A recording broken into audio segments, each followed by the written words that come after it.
Iya, benar. Agak sama-sama.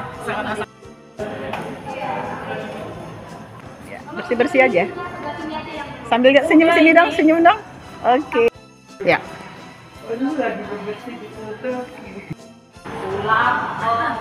Bersih-bersih.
Selamat pagi bagi kita semua. Kita telah bangun dari tidur kita. Kita akan mendengarkan firman Tuhan.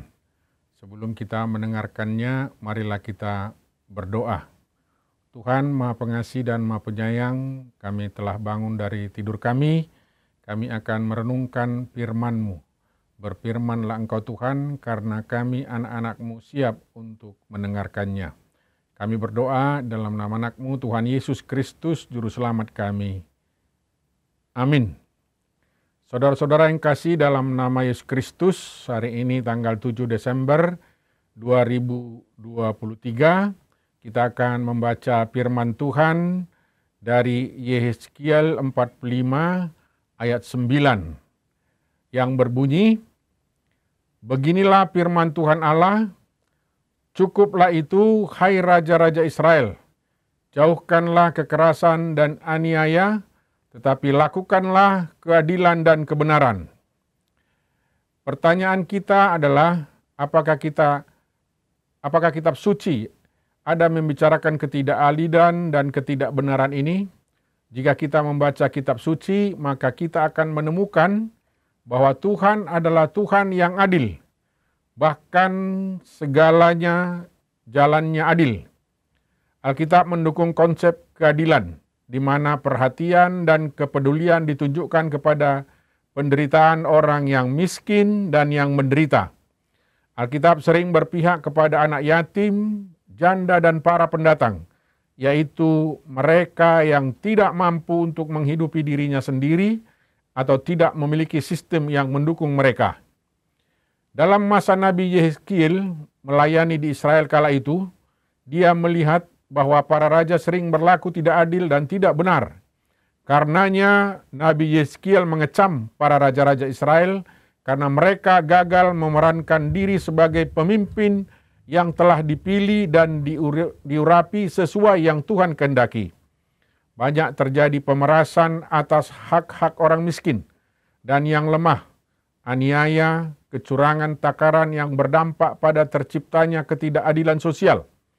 Kecurangan yang terjadi di sini bukan hanya di dalam ibadah, tapi dalam rangka perdagangan tanah dan bahan-bahan untuk persembahan korban di bait suci yang semestinya bekerja untuk pendamaian bagi Tuhan. Dan semua kurban yang disarukan melalui raja diselewengkan karena keserakahan para raja. Praktek ketidakadilan dikecam Nabi Yehezkiel itu tampak dalam permainan epa, bat dan sikal, yaitu alat-alat timbangan dan ukuran raja sebagai standar yang dikenal. Alat-alat timbangan ini digunakan untuk menipu atau serong dengan cara meningkatkan atau mengurangi timbangan untuk menipu orang lain untuk mencari keuntungan. Para raja sebagai pemimpin pemerintahan yang bertanggung jawab untuk memungkinkan Tuhan memasukkan kekudusan, tapi mereka melakukan perbuatan curang, tidak adil dan tidak jujur. Ritual sebagai pilar penting dalam ibadah dan persembahan korban dinodai dengan praktek-praktek ketidakjujuran. Peran raja sebagai pemimpin Israel yang mesti menjadi teladan hidup menjadi gagal. Bagi Yehezkiel, peran para pemimpin terutama Raja Israel tidak untuk memeras orang-orang yang mengupayakan kesejahteraan, menegakkan kebenaran atau semangat demi menopang pelayanan. Tidak perlu ada kecurangan dalam hal yang mengatur persembahan. Seorang pemimpin haruslah mengelola persembahan untuk orang Israel yang datang kepada Tuhan. Seorang pemimpin tidak menjadi tuan yang berkuasa secara sewenang-wenang, sebab yang harus menjadi pusat perhatian adalah Tuhan yang selalu hadir dalam bait-Nya. Para pemimpin ternyata tidak berperilaku seperti umat Tuhan, malah meninggalkan Tuhan dengan sejuta praktek dosa mereka. Salah satunya adalah raja yang memerintah pada saat itu. Para raja itu dipilih oleh Tuhan dan sekaligus memiliki peranan penting dalam peribadahan bangsa Israel. Tapi dalam praktiknya bukan itu yang mereka lakukan.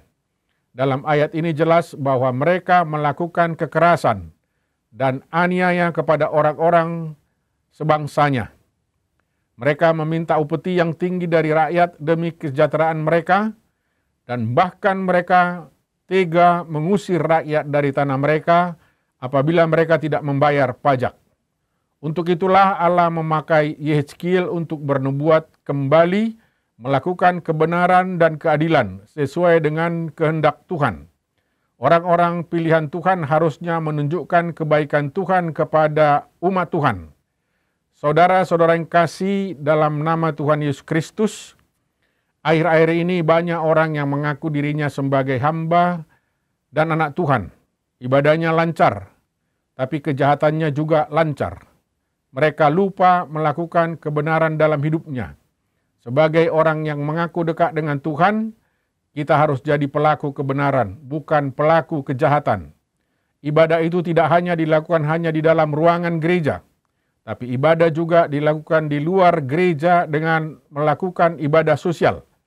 Apapun profesi atau status sosial kita, haruslah kita ingat bahwa Tuhan mengajarkan kepada kita sebagai anak-anak Tuhan untuk memperlihatkan kebaikan Tuhan dengan cara berbagi, bermurah hati, dan berbelas kasih dengan tulus kepada sesama dengan tulus juga.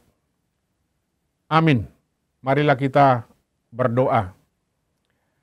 Bapa kami yang di sorga, terima kasih banyak Tuhan atas firman-Mu yang boleh kami renungkan pada pagi hari ini.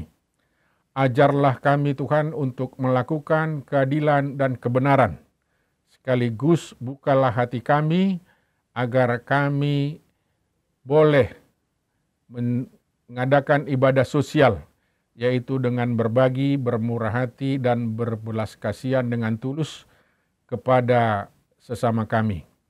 Tuhan Maha Pengasih dan Maha Penyayang, Roh Kudus mula yang bekerja di dalam hati, pikiran, dan jiwa kami, agar kami boleh beribadah hanya berpusat kepada Engkau Tuhan.